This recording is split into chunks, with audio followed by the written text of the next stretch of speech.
le whiteout, ça c'est quelque chose de vraiment particulier. C'est je dirais, un phénomène optique météorologique. En ce sens, tu sors de la base et il y a du whiteout. Tu n'as plus aucun contraste. Le ciel et la terre ont la couleur identique. Tu n'as plus d'effet de distance. Un point qui se trouve à 1 kilomètre, tu ne peux pas t'en rendre compte où il est. Et il y a un phénomène vraiment très très particulier, c'est que quand tu marches dans le whiteout, tu ne te rends compte d'aucune dénivellation. Et si par exemple, tout d'un coup, tu marches et le sol monte, toi tu sens que c'est dur parce que tu montes, mais tu ne vois rien. Et si par hasard c'est une congère et que tu continues, ben, tu te casses la figure, tu tombes parce que tu ne vois, il n'y a aucun contraste, il y a rien. C'est vraiment un phénomène très très particulier. Et ça peut être très dangereux aussi, mais ça, le blizzard aussi, c'est quand nous partions en avion, on n'avait aucun support, je dirais, ce qu'on appelle les VOR ou les ALS, pour nous guider vers un point, ce n'était que de l'optique.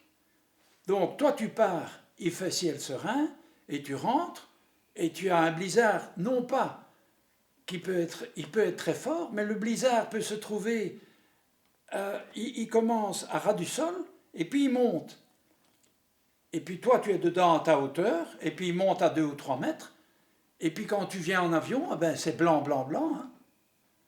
Et c'est pas pour ça que c'est à 100 mètres d'altitude le blizzard. Bon, ça peut avoir évidemment des détails très élevés, mais je veux dire, toi tu peux te perdre dans un blizzard qui est à 1 mètre au-dessus de ta tête.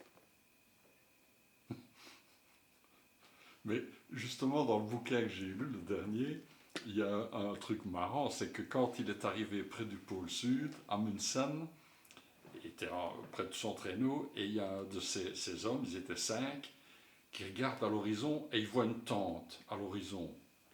Mais c'est pas, ou un tracteur, est-ce un tracteur de Scott ou une tente? Alors bon, ils envoient le gars avec ses skis, et le type fait 20 mètres, et puis il se retourne et commence à rire. C'était une crotte de chien qui se trouvait à 20 mètres. Et ils avaient l'impression que c'était une tente ou un tracteur qui se trouvait à 1 kilomètre.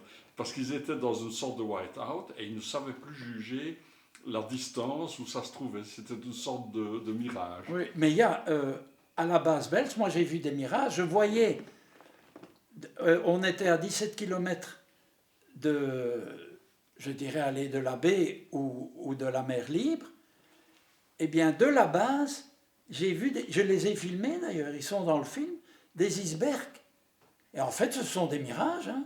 Ce sont des réflexions sur la neige que tu retrouves, parce qu'on ne voyait pas à 17 km, bien sûr. Hein.